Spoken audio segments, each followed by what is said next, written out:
Amigos e amigas, hoje vamos conversar um pouco sobre a carta de São Paulo a Tito. Como já falamos na introdução das cartas pastorais, essa carta leva o nome de São Paulo a Tito, porém ela também é a carta pastoral que reflete os anos 80, quando Paulo já não vive mais. Foi atribuída a Paulo, mas não foi Paulo que escreveu, provavelmente um discípulo dele. Eu vou destacar alguns pontos, essa carta é pequena, mas mesmo assim, muito assunto. Mas eu quero destacar com você, convido você a abrir a sua Bíblia. Em primeiro lugar, na carta, capítulo 1, versículos versículos 5 até 9. Trata-se da sã doutrina. Eu já falei quando comentamos a primeira carta a Timóteo, que nos anos 80, os apóstolos que tinham convivido com Jesus, grande parte não vive mais, ou talvez ninguém. Novos missionários surgiram.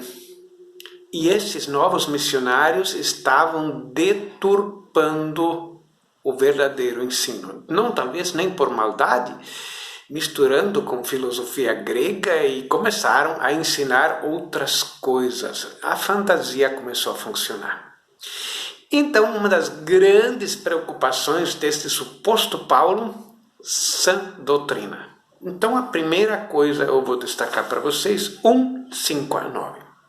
1:5 a 9 diz assim: Se eu te deixei em Creta, foi para que ali concluas a organização e estabeleças anciãos, presbíteros, pessoas que vão liderar.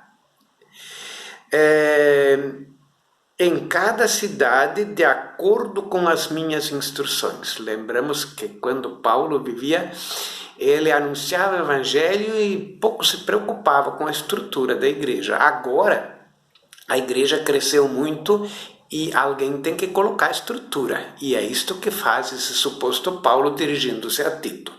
Ele deixou Tito em Creta, ilha grega, para que ele ali organizasse e estabelecesse anciãos, episcopos, diáconos, enfim. A palavra ancião em grego, presbítero, ela pode significar simplesmente o líder da comunidade. O bispo é um líder, o diácono também é um líder, ou qualquer outro líder. Então, ele diz o seguinte, versículo 6, cada qual deve ser irrepreensível, esposo de uma única mulher, ter filhos crentes que não possam ser acusados de desregramento ou insubmissão, pois é preciso que o episcopo seja irrepreensível na sua função de despenseiro de Deus, nem arrogante, nem irascível,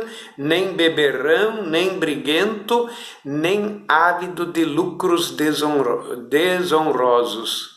Deve ser hospitaleiro, inclinado ao bem, ponderado, justo, santo, senhor de si, firmemente apegado à palavra digna da fé, que se conforma com o ensinamento. Assim ele será capaz de exortar na sã doutrina e refutar os que a contradizem. Nos anos 80, é preciso que o episcopo, o presbítero, o líder, seja um homem que tenha clareza na fé. Porque se assim não for, a coisa vira uma balbúrdia. Ainda na segunda perícope, capítulo 1, versículo 10 a 16, vejam o que ele diz. Capítulo 1, versículo 10 a 16. De fato, numerosos são os insubmissos, vãos palradores, enganadores, mormente entre os circuncisos, isso é, entre os judeus. É mister tapar-lhes a boca. Eles ensinando o que é vedado ensinar com vistas a lucro indecoroso. Um dentre eles, seu próprio profeta, disse: cretenses perpétuos mentirosos, animais ferozes, ventres insaciáveis. Bom, eu não vou ler tudo, apenas quero destacar no versículo 13. Este testemunho é verdadeiro, por isso repreende-os severamente para que tenham uma fé sadia. Fé sadia, porque tinha fé misturada. Se nós continuarmos na carta a Tito, ainda no capítulo 2, versículo 1 até 10, ele começa a falar também da sã doutrina. Eu só vou ler os primeiros versículos, não todo o texto porque é longo. Então diz assim, 2:1. Quanto a ti, ensina o que é conforme a sã doutrina. E aí vai indo. Ainda continuando no capítulo 3, versículo 8 a 14, ele volta a este mesmo assunto. Eu repito, 3, 8 a 14. Veja o que ele diz aqui. Digna de confiança é esta palavra, e eu quero que estejas plenamente atento a respeito disso, a fim de que todos se esforcem por serem exímios nas boas obras. Eis o que é bom e útil para os homens. Mas as pesquisas vãs nas genealogias, coisas de judeu, as disputas, as controvérsias acerca da lei, evita-as. São inúteis e vãs. Se alguém for herético, é falsa doutrina, afasta-o depois de uma primeira e uma segunda advertência. Sabes que um tal homem é um desgarrado pecador que se condena a si mesmo.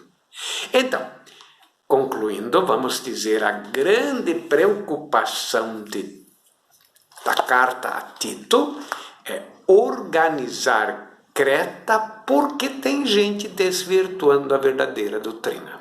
É um belo exemplo para nós. Nós hoje temos que ter clareza de doutrina. Nossa fé está embasada numa doutrina autêntica. Quando a nossa fé não é fraca, aliás, não é firme, o que acontece? Desmorona tudo. São Pedro disse um dia: estejam sempre prontos a dar as razões da vossa fé. Paz e bem.